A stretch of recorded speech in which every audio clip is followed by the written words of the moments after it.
Hello boss babes and bosses out there. Maybe you are watching this video because you want to create your own LinkedIn account. Maybe you just want to know why LinkedIn is important. Or maybe you just want to know what are the tips how to optimize your LinkedIn account as a freelancer, or maybe you are a virtual assistant or a social media manager, or you are a web developer or graphic designer, whatever it is, you just want to create an optimized LinkedIn account para mas madali kang makita ng mga clients.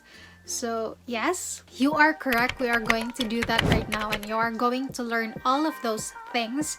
But this is not the typical video that I'm creating because I'm collaborating with Cenry Molinos. So she is a LinkedIn strategist and email copywriter for more than a year now.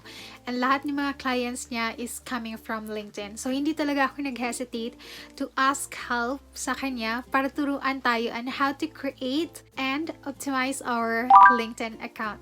So yeah guys, I would really say that before we are going to start, pause this video and grab notebook and pen para masulat niyo yung mga tips na mga sinabi niya. Before I dive in, let me introduce myself first. I'm Suzie and I create contents about work from home, productivity, self-development, and freelancing lifestyle. So if you like all those kind of topics, please don't forget to subscribe to my YouTube channel and hit the bell button down below so that you'll get notified every time I upload a new video. And I would really highly encourage you to watch the whole video because I just optimized my LinkedIn account kagabi.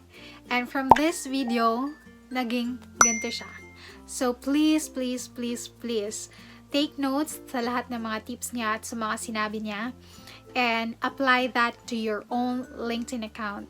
Grabe talaga yung power of keywords at lahat ng mga sinabi niya na pwede nyong i-apply sa LinkedIn account nyo. So hopefully talaga guys, marami kayong matutunan sa video na to. So yeah, without further ado, let's dive in. Hi sis! Hello! Guys, this is my first time introducing how to use LinkedIn for freelancers and for all the beginners.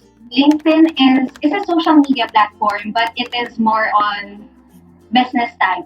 So, okay lang magbenta doon, but there's a proper way to do it. So, in order for us to start with, introduce ko muna, ano nga ba si LinkedIn? Bakit naririnig na natin siya? And gaano ba siya ka-important sa ating career? So, what is LinkedIn and how can I use it? LinkedIn is the world's largest professional network on the internet. So you can use LinkedIn to find the right job or internship, connect and strengthen professional relationships, and learn the skills you need to succeed in your career. So pag sinabi mong LinkedIn, ibang level siya. Hindi siya basta-basta Facebook na pwede lang mag-post ng mood mo, pwede kang mag-post ng ginagawa mo. So it's a professional network. Once you create a LinkedIn profile, it will allow you to share your professional background online, such as your work experience, education, skills, and recommendation. You can also use LinkedIn to organize offline events, join groups, write articles, post photos and videos, and more. So it's more on socializing with professional background. Bakit nga ba natin kailangan gumawa ng LinkedIn profile natin? We always have to remember that our network is our net worth. So whoever na i-connect natin on LinkedIn is very important kasi doon magsisimula yung conversation natin with people. Iba na kasi yung environment natin ngayon. More on online na lahat. Dito sa LinkedIn, pag gumawa ka ng profile mo, para ka ng may online resume, and then at the same time, pwede ka pa makipag-socialize sa ibang professional. Like, pwede mo silang i-add yung CEO ng Coca-Cola, CEO ng Microsoft, pwede mo silang i-connect dito sa LinkedIn. So, the people that you can saw here on LinkedIn is someone looking to navigate their professional life. This includes the small business owners, students, recruiters, job seekers. So, malaking network yung ma-reach out nyo sa LinkedIn. Hindi lang CEO. So, So makikita niyo sa LinkedIn kapag merong hiring na company. Pwede niyo agad silang i-message, and then once na message niyo sila and magkaroon lang kayo ng profile on LinkedIn, that's one thing na mabuboost yung profile niyo. So, paano nga ba tayo magsisimula sa LinkedIn? So first of all, syempre, kailangan natin mag-create ng profile. Ito siya, pag sinerch nyo yung linkedin.com, ito yung homepage niya.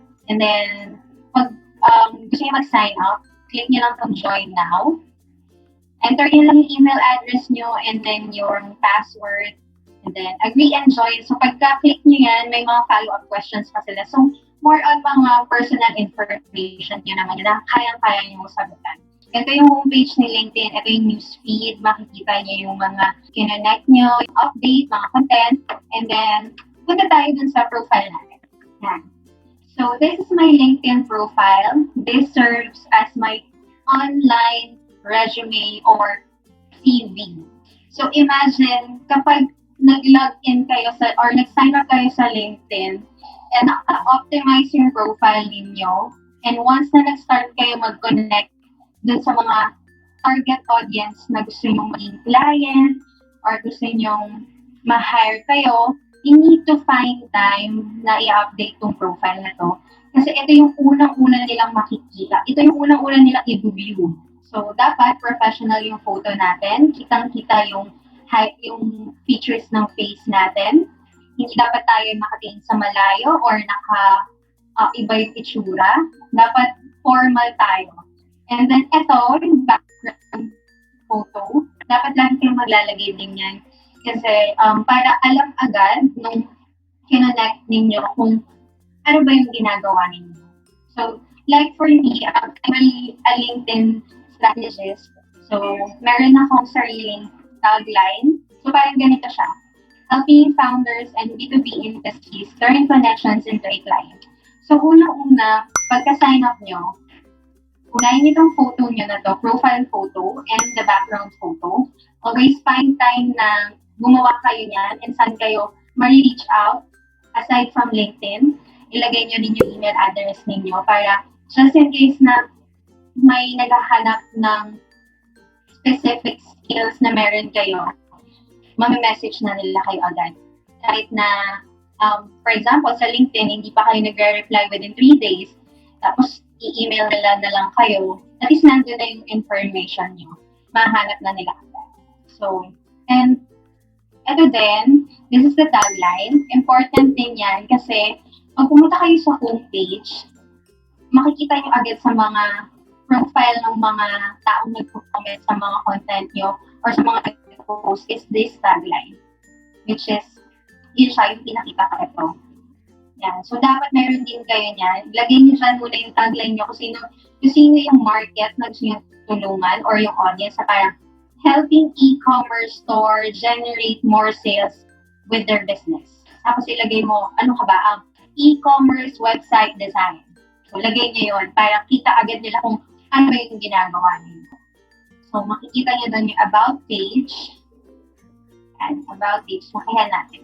So, inulit ko ulit kung ano yung tagline ko para hindi nila nakakalimutan. Ano ba yung ginagawa nito? Ano bang pwede niya maitulong? Or what problem yung kaya niya i-solve? And then, always find time na maglagay ng little details kung what do you do in 2 sentences. And then, sino ba yung mga market na natulungan or audience na natulungan ninyo. And then, maglagay kayo ng one promising na testimonials. Pero since nagsisimula pa lang, eto, kahit hindi nyo muna ito ilagay, yung testimonials or any recommendations. Plus, maglagay din kayo ng little personal note sa sarili nyo, like, ano bang gusto nyo? Are you into sports ba? Are you into fashion? Para naman makarelate din sila na hindi lang puro business as yung pinag-usapan mo dito. Para nakaka-relate din yung nagbabasa ng profile nila. Hindi lang more on professional yung pwedeng mo ma-share. Meron ka rin personal touch. And then, never forget then yung call to action or where they can contact you, like sabi ko nga kanina, email address, and if you have a booking link or calendar, kung saan sila pwedeng mag-book agad ng call para makausap kayo, ilagay nyo na agad yun. And then next naman is the featured section. Ito naman, pwede nyo ilagay din dito yung mga certificates na nakuha ninyo. Meron akong online course na sinalihan. And then, binigyan ako ng certificate. Ito naman sa digital marketing. So, yung mga basic information or yung mga expertise na meron ka, i-share mo dito sa featured section. Kasi, parang ayan na rin yung summary ng ginagawa mo. If meron kang portfolio, lagay mo dito kung nakapaggawa ka na ng website, lagay mo dito yung mga design mo, or nakapag-create ka ng brand sa other social media platform, lagay mo rin dito. So, take advantage of this featured section. Sabi ng profile ko, yung ako article, kasi pwede ka rin gumawa ng article dito sa LinkedIn eh. And then, yung mga nagsisearch na, for example, kasi mayroon ka nilagay ng keyword sa account mo. Like, siguro sa akin yung keyword dito is LinkedIn lead generation. May nilagay ako dito something. And dito sa experience, nilagay ko siya. So, kaya, pag mayroong nagsisearch ng LinkedIn lead generation, lumalabas yung profile ko. Kasi, ang SEO din sa LinkedIn is very powerful siya. So, pag nag-search ka na ng basic, kunyari si Britx, yung project management, pag sinearch mo yung that type of skills, maaari din lumabas yung profile ni Britx basta nakaayos yung keywords na nilagay mo. And dito rin, sa experience, always find time na ilagay mo lahat ng naging experience mo and also yung description of what you do. And meron ding your education background and the certificate na kinuha mo. Like, eto, meron din ako kinuha certificate for LinkedIn. Kasi here on LinkedIn, meron ka rin kasi may mga courses sila and learning skills na pwede nyo makuha para magkaroon kayo ng license and certification sa LinkedIn. Pang-boost din ng profile yun. So, ito naman, sa skills and endorsement, yung mga connect mo na sa LinkedIn, parang binigyan mo lang sila siguro ng basic information of what you do. Tapos, nakatulong sa kanila. Magugulat ka nila kasi automatic sila na yung magbibigay sa'yo ng endorsement and bibigyan ka nila ng points. Like si Breezy. Kaya sa kanya, meron siya ditong skills and endorsement. So, pag in-endorse ko siya, i-click ko lang to. Ibig sabihin na-endorse ko na siya. Yan, yung plus sign, and then highly skilled. So, parang we work together indirectly. Meaning kasi nakikita ko na yung ginagawa niya. So, parang, ayun, galing niya naman. Sige, endorse ko siya. And then, ayan, mababait na aside from i-endorse na yung skills mo, bibigyan ko pa ng recommendation. Like, kung mayroong mga 90s babies dito, yung dati na si Friendster, nagbibigay sila ng testimonials. Dito naman sa LinkedIn, it's the recommendation. So, yan, mga binibigay nila once na nagustuhan nila yung ginawa mo or nakatulong ka sa kanila. So, yun. And, ayan, mga interest. Sa akin kasi, as a freelancer, very important na meron akong LinkedIn profile. Kasi aside from Upwork and onlinejobs.ph or FreeUp, meron kasi silang mga cut doon. Kanyari, may nakuha akong client sa Upwork. That client pays me like siguro $11 per hour. May cut pa dun si Upwork. Hindi ko pa makukuha ng buong. So, unlike here on LinkedIn, libre na yung magkakaroon ako ng profile. Magkakaroon pa ako ng type na buong buo yung rate na makukuha ko. Kaya, very important siya sa akin. Once na nakapag-create na kayo ng profile, doon na kayo mag-build ng network.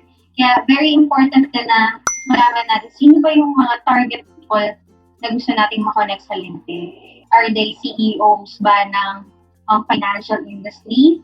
CEO ba ng real estate industry? So, kailangan alam natin kung sino yung i-connect natin on LinkedIn. Sa LinkedIn din, mayroon kayong makikita dyan mga nagpo-post ng hiring sila. Meron silang nilalagay dito na company name nila and then we're hiring. So, yung mga ganon, makakahanap agad kayo ng job once na nag-search kayo dito sa LinkedIn. Meron dito, ayan, like jobs. Ayan. So, makikita nyo jobs based on your profile. So, very important talaga yung paglalagay nyo ng keywords sa profile nyo kasi pag nag-search kayo, si LinkedIn na yung mismo maghahanap for you ng mga jobs na suitable ka. Ito, important din yung mag-participate tayo sa conversations. Like, pag meron tayong nakitang post na nag-resonate sa atin, like, pwede tayong maghanap ng isa. And like this one. So, mag-like lang tayo. And if you want to share something, like, pwede kang mag-comment na, this is gold. I like what you said. Diyan pa lang nagkakaroon na tayo, makakapag-start na tayo ng conversation sa taong to. Pwede na lang kung dapat siya yung target audience mo or siya yung gusto mong maging client something. Kaya, important din na meron kayong list of ideal clients. Alam ko may tinuro si BritxSui na how to create your own ideal client. So, if, for example, ang ideal client mo is a podcast, may siya dapat. So, eto, pwede nyo rin siyang i-connect. So, kagaya niya, hindi pa kami mag-connect. So, pag pumunta ka sa account, follow lang yung agad na malalaman mo. Kasi nga, sa mobile, mabilis lang mag-connect eh. Click mo lang yung connect, makaka-connect ka na. Pero ito ang ginawa niya, tinago niya yung connection niya. Siguro ang daming nagsisend sa kanya ng mga connection request na walang introduction. Kaya dapat nagsisend tayo ng introduction. May message, hi, Mano. I saw your post. So, unlike sa ibang platform, pwede lang natin, sige mag-request tayo ng friend request sa kanya. Pero hindi naman natin siya kilala. Paano natin siya ma-accept? Dito, on LinkedIn, we were given a chance na magbigay tayo ng introduction message natin sa i-connect natin. So, imagine, ikaw makaka-receive ka ng ganitong message, hindi mo siya kilala. Tapos, ang ganda ng sinabi niya, i-accept mo ba yung invitation or hindi? So, mas higher chance na ma-accept yung invitation mo kasi you find time na mag-send ng message sa kanya kahit na small introduction lang. Kahit maiksing message lang na, nakita ko yung comment mo sa ganito and nagustuhan ko siya. Pwede ba ako makiconnect sa'yo? Pwede ba kitang ma-add sa network? So, you can send the invitation and then hintay ka na lang if for his approval na i-add sa kanyang network. And then last but not the least, you can post your own content. It can be a picture, it can be a text, or pwede ka if you're hiring, pwede mong gawin yan. So, you can create a poll, like, tanong mo, what's the best content?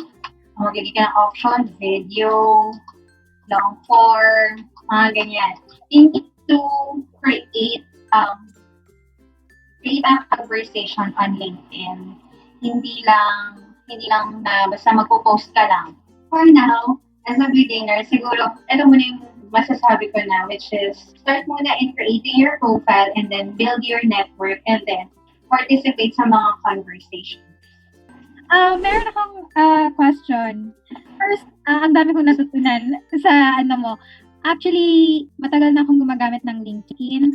I think hindi ko pa talaga siya na-maximize kasi marami pa akong natutunan sa'yo.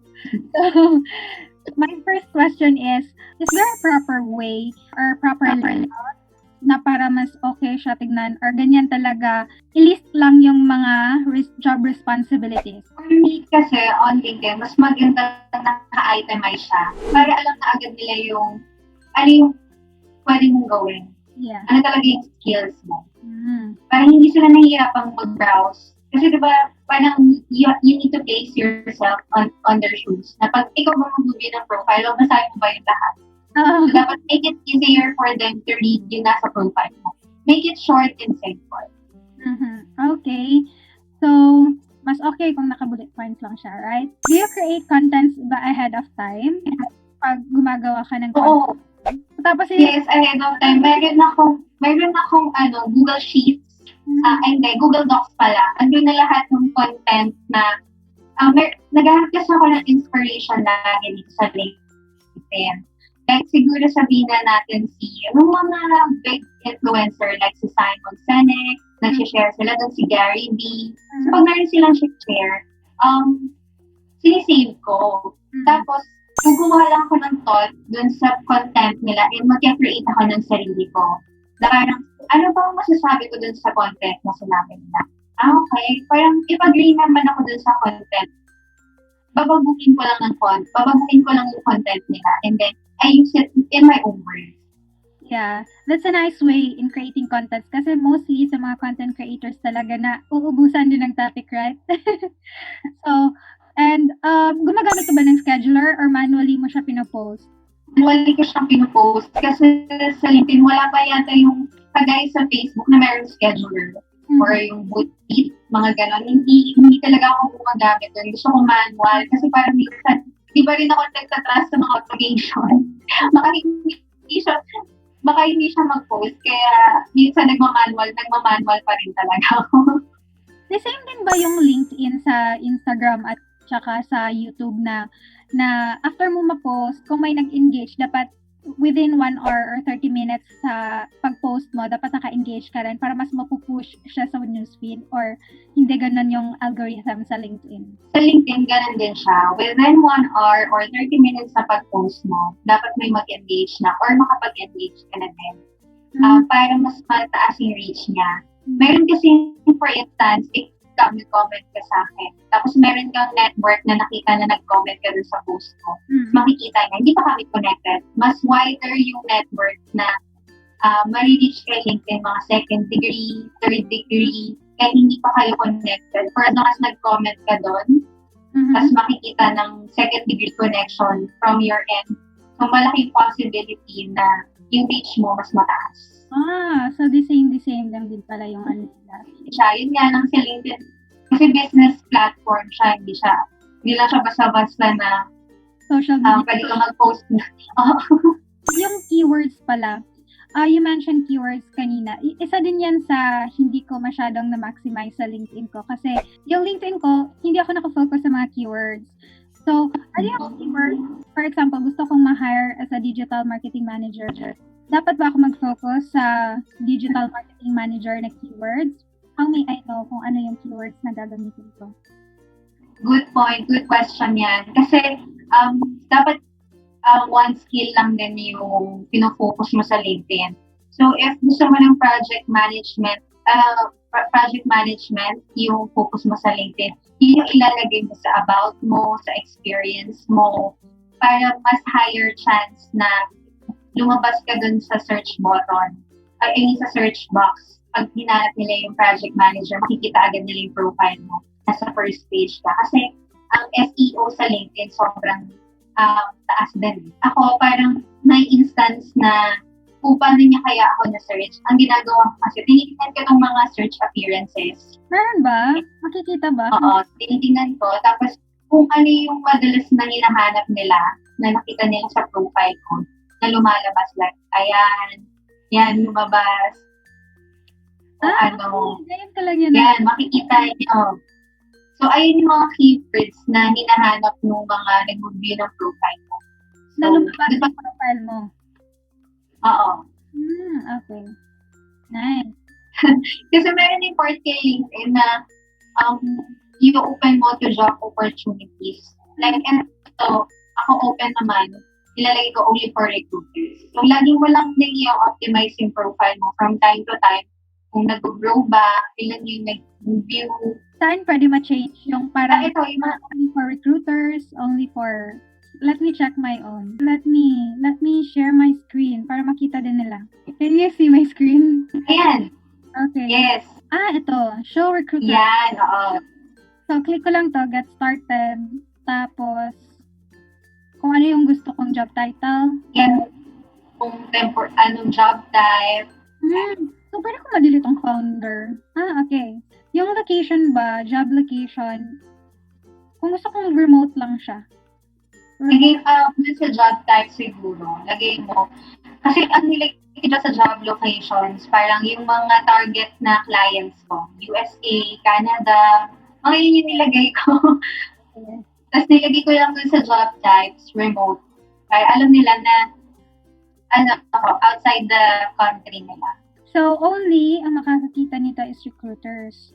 Yeah, meron din yan. Pwede rin all LinkedIn members. Pwede. Okay, so remote lang. Tapos add profile.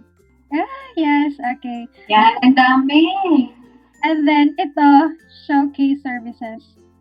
Hindi ko Yung talaga, skills mo, like graphic design, website design, lagay mo na lahat lahat. Kasi once na nalagay mo na yung skills mo, magugulat ka, ang dami ng reach. Yung pag may nagsisearch, tataas yung profile view mo. Magugulat ka na sa mga nag-review. So, ito talaga sis, very, very important, right? Pwede mo na i-post din yan na I'm open for business para pag may nakikita, pwede ko na siyang i-hire or mag-inquire na sila ng service mo. Siguro sis, ang kulang ko dito is yung sabi mo na maglagay ng solid testimonials kung meron ka ng naka-work with. Oo. And call to action. Yung what do you do right now, siguro parang 2 sentences lang. And then, mag-jump in ka na sa personal touch mo, and then mag-add ka na ng testimonial from your previous client. Yung para easier lang to read, and then don't forget lang din yung call to action or where they can reach you just in case hindi ka online sa LinkedIn. That's nice. And ito pala sis, ito yung sabi mo, search appearance. I will take a look at the profile. Very optimized pa. Oo, tapos isend ko sa'yo and please check kung okay lang. And then, Sige. And, ito pang free trial ng premium mo, pwede mo siyang gamitin. If I were you, gamitin mo Sales Navigator para makapaghanap ka ng mga client na kailangan ng project management. I'm sure marami yan. paano? Gamitin mo kasi sa LinkedIn, they have free services and paid services. So, para ma-boost din yung LinkedIn profile mo, dapat i-take advantage natin yung mga premium trial nila. Sa'yo, better dyan is Sales Navigator. Kasi doon ka makakapaghanap ng ideal client. Makikita mo yung mga industry na gusto mong targetin. Like, siguro pag may top 10 ka na company na you want to work with, makikita mo sa Sales Navigator. Kaya, if I were you, go mo yung free na yan. Pero ano ko na tong premium. Pero na-avail ko na siya. How many months ba? 1 month lang siya. Ayun, meron ko ulit bago. Piliin mo yun to find leads more effectively. Ito. Para makapaghanap ng client. Ayan, Navigator Professional. Professional, this one. Yes. So, reactivate for free. For free yan. So, for example ngayon, kasi kailangan mag-enter ng ng credit card information. So, ka na lang, ang tawag nito, mag-reminder ka na lang next month, July 13, na i-cancel mo yung sales lab mo para hindi ka automatically mag-edit sa And then this one, I need to change like something, yung mga sinabi mo, email, para mas ma-optimize yung banner ko. Sige, I'm so excited. Makikita agad nila yung contact information mo. Sa kailangan mas mahanap. Kaya mas maganda, take advantage yung cover photo na yan. Yes, okay. Sige, hopefully, yung mga nanonood din nito ng mga WhatsApp natin, maggumawa din sila ng profile. And don't forget to connect with us, Cenry Molinos and BritxSui para ma-check din namin yung ginawa nyo. So yeah, thank you so much. Yes. I learned a lot and I'm excited to make a time para ma-maximize yung profile ko sa LinkedIn. So, thank you so much. And welcome. Thank you again. That's all. And guys, I will just put all the social media accounts of Cenry para ma-follow niyo siya doon. And you can also connect with yung LinkedIn, Instagram, at Facebook ni Cenry. Ilagay ko din sa description box natin at saka sa mga social media ko na ipopost ko to na video para ma-follow niyo siya. And yeah, excited to work on our LinkedIn profile. So thank you so much talaga for giving us time and for teaching us how to create an effective LinkedIn profile. You're You're welcome. Thank you din, sis. Thank you so much. Bye! So, sabi ni Sis Cenry, kailangan daw na yung banner natin is ma-optimize din. So, etong banner ko here is not optimized. So, let's try doing it on Canva, our best friend when it comes to graphics. Something na may connect din siya sa color na chinuse ko doon sa branding natin. So, let's see. Maybe we can choose this for now. Let's just delete this. Then this one, maybe we can change this to our colors.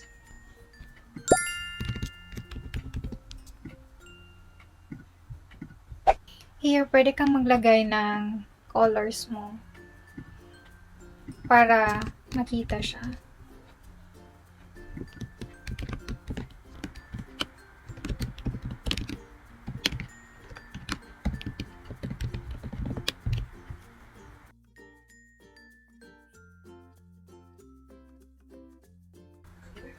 Oh, come on, guy. It's not a good idea na nandito siya. Maybe we can...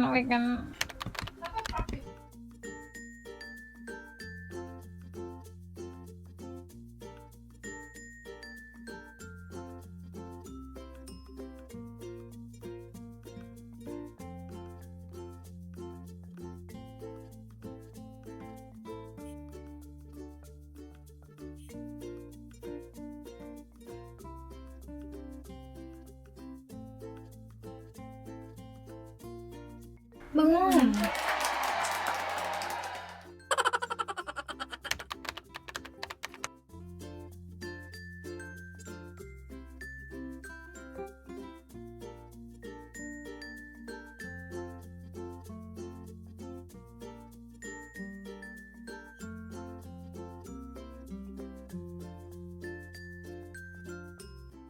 So that's that. Hope you learned a lot from Cenry Molinos tips and strategies on how to create your own LinkedIn account. Kasi ako, ang dami ko talagang natutunan kahit matagal na ako ng LinkedIn. Marami pa pala akong hindi na-apply sa own LinkedIn account ko. So before nga, kahit hindi pa masyadong naka-optimize, I'm getting messages na from clients how much more ngayon na mas naka-optimize na siya at mas madali na ako makikita sa mga clients ko. So guys, I am really excited for you to apply this to your own LinkedIn account, and please, I highly encourage you to connect with us both so that also we can check if how's your profile going. So our LinkedIn profile is nasa baba lang yung link. You can click that one to connect with us. As always, before I'm going to end this video, I'm going to flex the work of my boss babes and bosses inside my group. So check this out.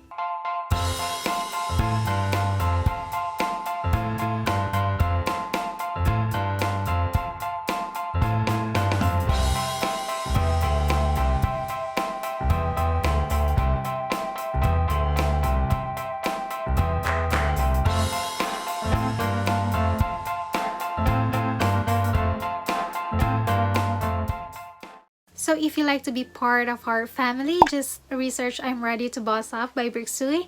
And also don't forget to follow me on my Instagram account and hit like on our Facebook page, Boss Up PH.